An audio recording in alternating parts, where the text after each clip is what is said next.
राधे राधे।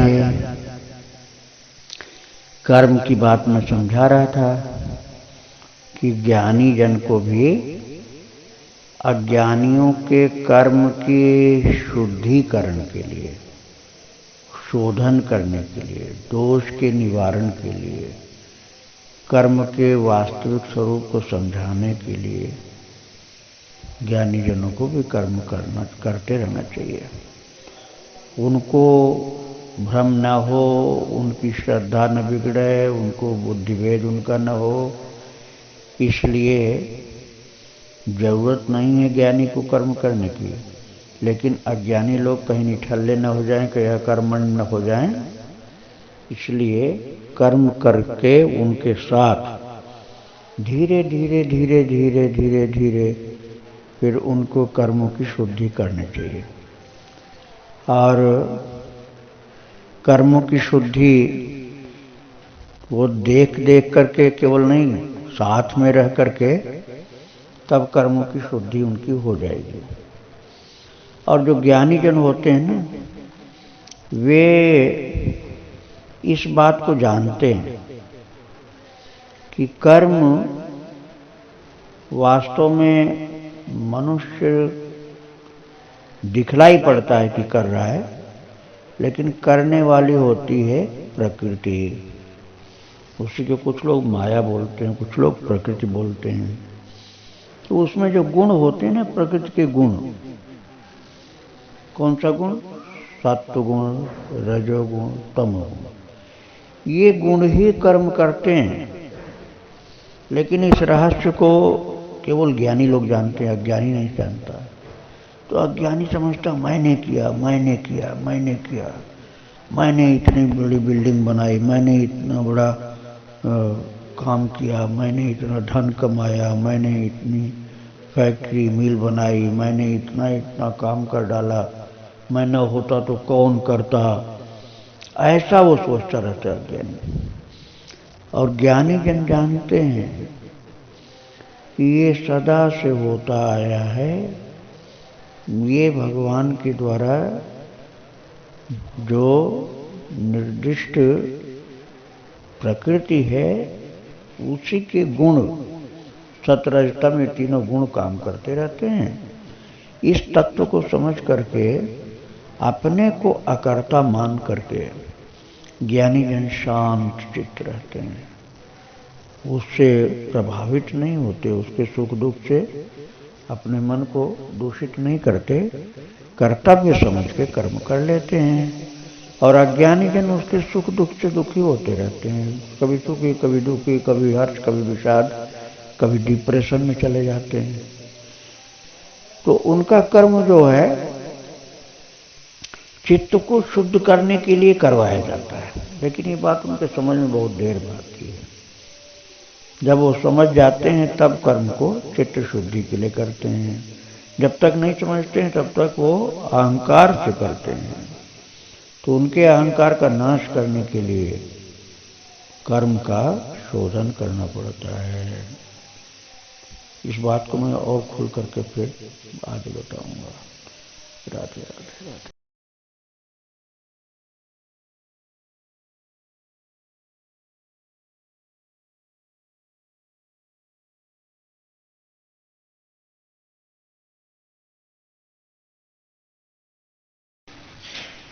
राधे राधे। मैं बतला रहा था कि प्रकृति ही सब कार्य को करती है अपने सत रज तम तीन गुणों के द्वारा। मनुष्य को तो केवल कर्तव्य पालन करना होता है, वास्तव में करने वाली प्रकृति है। लेकिन ये बात हर आदमी समझ नहीं पाता है। जिनकी बहुत सूक्ष्म दृष्टि होती है, ज्ञान होता है, वो समझ पाते हैं। तो संसार में भी देखो, बनाने वाले जो लोग बड़े अहंकार कर करके किए थे, वो चले गए और उनका बनाया हुआ सब चला गया। कौन जानता है किसको? इसलिए अहंकार करके नहीं करना चाहिए, केवल कर्तव्य पालन करना चाहिए। और समझता है आदमी मैं करने वाला, मैं करने वाला, मैं नहीं हूं तो कौन करेगा। यही गलती है उसकी। एक कहानी छोटी सी मैं सुनाता हूँ तो समझ में आओ बात आ जाएगी।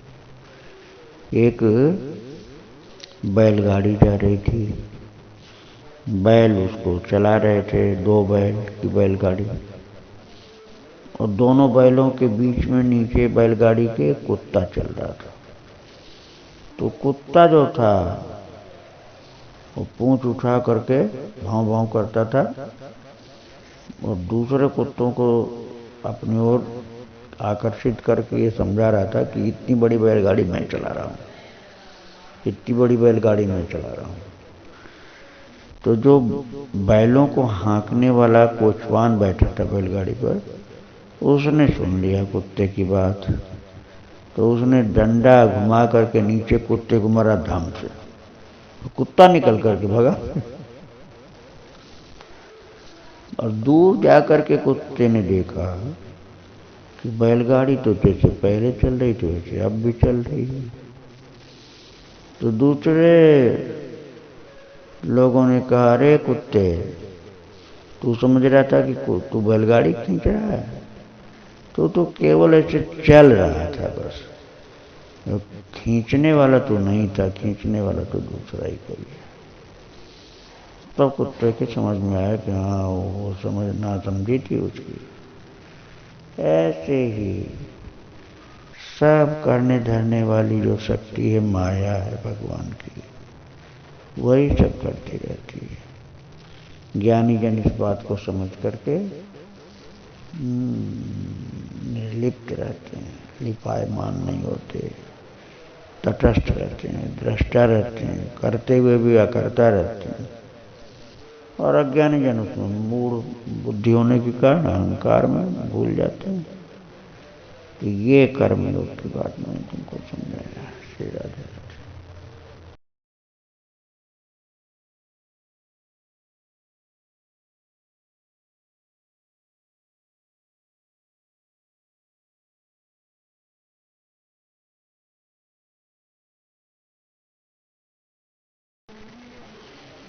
राधे राधे। मैं कल बतला रहा था कि जो प्रकृति के तीन गुण होते हैं सत्व रज तम, वही कार्य करते रहते हैं। इस बात को ज्ञानी जन समझते हैं, अज्ञानी नहीं समझता। तो ज्ञानी जन इस बात को समझते हुए अपने शरीर को केवल निमित्त मानते हैं, कर्ता नहीं मानते, निमित्त मानते हैं। और अज्ञानी जन जो है अपने को कर्ता मानते हैं, निमित्त नहीं मानते। कहते नहीं नहीं जी, मैंने किया सब, मैं ही तो करता हूँ, मैंने होता तो कौन करता, सारे सब कुछ अर्निंग मैं करता हूँ, काम मैं करता हूँ, डायरेक्शन और सारा मेहनत और सब कुछ तो मेरा है, तो मैं अकर्ता कैसे हो सकता हूँ। तो अपने को कर्ता मानने का अहंकार अज्ञानी जन करते हैं और त्रिगुण कार्य कर रहे हैं, इस बात को समझ के ज्ञानी जन अपने को तटस्थ दृष्टा मानते हैं, समझते हैं, केवल मानते नहीं समझते भी हैं। ज्ञान से उसको समझ करके तब मानते हैं कि हाँ वास्तव में कर्ता तो मैं नहीं हूँ, कर्ता तो प्रकृति है। तो इसके बाद फिर क्या हुआ कि ये दो तरह के कर्ता हो गए। तो वो जो ज्ञानी है वो तो वास्तव में अकर्ता, करते हुए भी अकर्ता है, और जो अज्ञानी हो तो भले ही करता नहीं लेकिन अपने को कर्ता मानता है। तो फिर जरूरी ये है कि वो उस अज्ञानी को भ्रमित न करे, भटकाए नहीं। ऐसा नहीं कि नहीं नहीं नहीं तुम करता नहीं हो, तुम कैसे अपने को कर्ता मानने लग गए, ये नहीं करना चाहिए उसको, क्योंकि इस बात को अभी वो समझेगा नहीं। अभी कहने लग जाओगे तो काम धाम सब छोड़ देगा, जो करना चाहिए वो भी नहीं करेगा। तो तत्ववेत्ता उसको, तत्ववेत्ता अर्थात जो ज्ञानी है वो अज्ञानी को संभाल करके उसको धीरे से कर्म में नियोजित करे, और धीरे धीरे धीरे धीरे उसको फिर संग जब मिलेगा ना ज्ञानी का, तो समझ में आने लग जाएगा कि अरे ये तो गुरु महाराज की कृपा से हो रहा था, इधर ठाकुर जी की कृपा से हो रहा था। फिर ये भी समझ में आ जाएगी कि ठाकुर जी और गुरु जी महाराज के द्वारा जो प्रकृति नियोजित थी वो प्रकृति कर रही थी, तो बंधन से मुक्त हो जाएगा, सारे कर्म करते हुए बंधन से मुक्त हो जाएगा। क्योंकि वो भगवान के लिए, अपने गुरु के लिए समर्पित कर देगा उसको, अध्यात्म चित्त का रहेगा, वो सांसारिक भौतिक चित्त का नहीं होगा, भगवान के लिए, अपने गुरु के लिए समर्पित करके वो कर्म करेगा। और वो आशा नहीं रखेगा कि इसका कुछ मुझे रिटर्न मिले, और कोई ममता नहीं रखेगा कि इस कर्म में या उसके फल में मेरी ममता है, ये भी नहीं रखेगा। फिर वो द्वंद्व से मुक्त रहेगा। द्वंद्व मतलब विपरीत परिस्थितियां, विपरीत परिस्थितियां अर्थात हानि लाभ, सुख दुख, जय पराजय, इन सब से मुक्त हो करके वो कर्म को करेगा और खुश रहेगा, हमेशा प्रसन्न रहेगा। ये सब करने कराने वाले तो ठाकुर जी हैं, गुरु जी हैं। ऐसे आनंद के साथ वो कर्म करता रहता है। तो तुम भी इसी तरह से अपने को अंदर से खुश रखते हुए कर्म करते रहो और दूसरों से भी करवाते रहो। श्री राधे राधे, जय श्री राधे।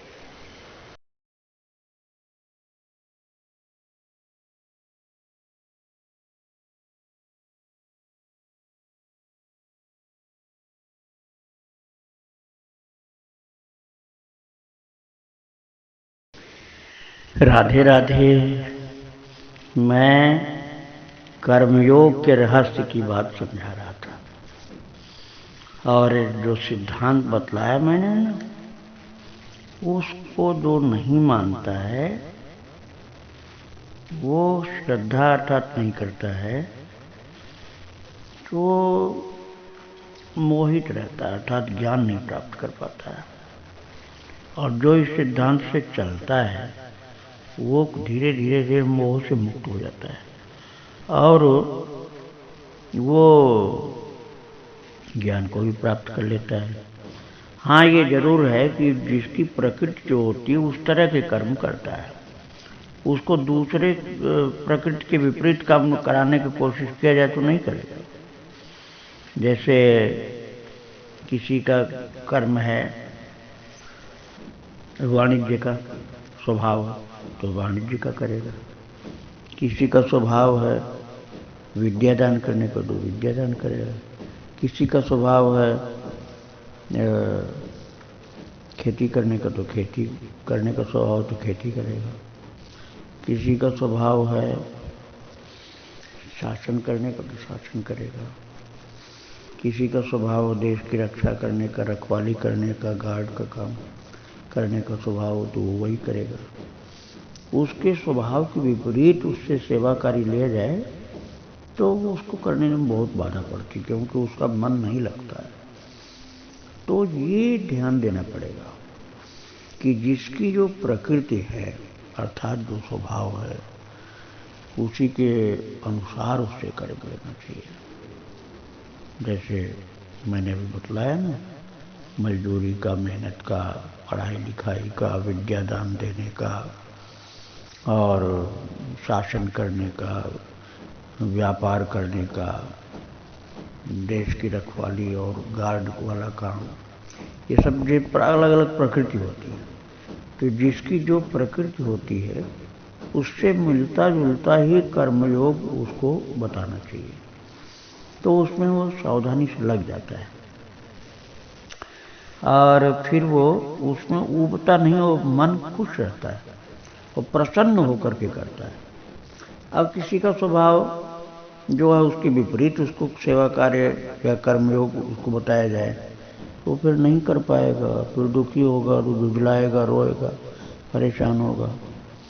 जैसे किसी का स्वभाव गार्ड का काम, युद्ध करने का काम, सुरक्षा का काम, और उसको कहा जाए नहीं तुम दुकान खोल करके तौलो व्यापार करो, तो वो कहेगा ये मैं नहीं कर पाऊँगा, बिजनेस नहीं कर पाऊँगा। अब बिजनेस वाले को कहो कि तुम युद्ध करो तो युद्ध नहीं कर पाएगा।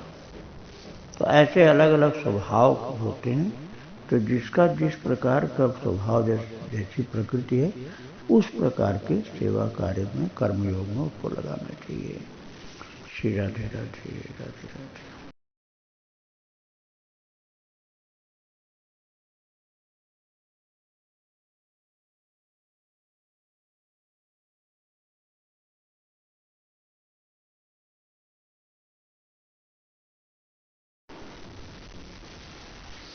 राधे राधे।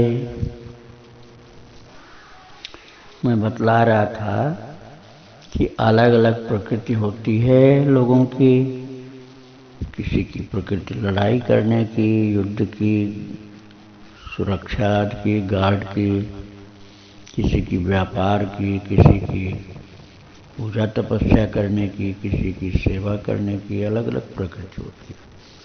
तो जो जिस प्रकृति का होता है उसको उस प्रकार के कर्मयोग में लगाना चाहिए। यदि उससे विपरीत में लगाया जाता है तो वो उसकी रुचि न होने से वो कर नहीं पाता है। अब उसके आगे मैं ये बताना चाहता हूँ कि इसमें से कोई घटिया कोई बढ़िया नहीं होता काम। एक झाड़ू लगाने वाले को भी उतना ही पुण्य लाभ प्राप्त हो सकता है जितना यज्ञ करने वाले को, यदि वो अपना मन भगवान में लगा के करे, यदि वो अपने कर्तव्य पालन को करे, यदि वो निष्काम होकर के करे। तो फिर करना क्या होगा कि राग और द्वेष से मुक्त होकर के करना होगा। जैसे किसी ने यज्ञ हवन किया तो काम तो बहुत अच्छा है, लेकिन राग या द्वेष या बेईमानी या अकर्मण्यता, ये सब लालच, ये सब के साथ किया तो पूरा फल नहीं मिलेगा। और एक सफाई करने वाला, वो पढ़ा लिखा भी नहीं है, लेकिन यदि उसने अपने सफाई के कार्य को बहुत प्रेम से, किसी से राग नहीं, किसी से द्वेष नहीं, अपना कर्तव्य समझ के निष्काम होकर के कर रहा है और पवित्र सेवा की भावना उसकी है, तो उसको इतना पुण्य लाभ मिल सकता है, इतना उसके सत्कर्म का महान फल मिल सकता है जितना यज्ञ वाले को भी नहीं मिलेगा। मैं किसी को छोटा बड़ा नहीं बता रहा हूँ। मेरे कहने का ये मतलब है कि चाहे तुम वाणिज्य करो, चाहे युद्ध करो, चाहे यज्ञ आदि का कार्य करो, चाहे सेवा करो, लेकिन उसमें राग नहीं होना चाहिए और द्वेष नहीं होना चाहिए। तो तुम्हारी प्रकृति के अनुसार जो भी कर्म तुमको पसंद है, रुचि जिधर की है उधर का ही करो, रुचि वाला ही कार्य करो, लेकिन उसको निष्काम कर्मयोगी बन करके करो। और ये भी ध्यान रखना है कि अपनी प्रकृति वाला कर्म निष्काम कर्मयोगी बन के करोगे तो वो ज़्यादा कल्याण करेगा, और जो अपनी प्रकृति वाला नहीं है उसमें तुम निष्काम कर्मयोगी बनोगे नहीं, उसमें झुझलाओगे, परेशान होगे, पसंद आएगा नहीं, रुचि तुम्हारी है नहीं, तो उसमें ढंग से न होने के कारण योग युक्त न हो पाओगे और फिर वो अच्छा कर्म होने पर भी तुम्हारे लिए कल्याणकारी नहीं हो पाएगा। श्री राधे राधे।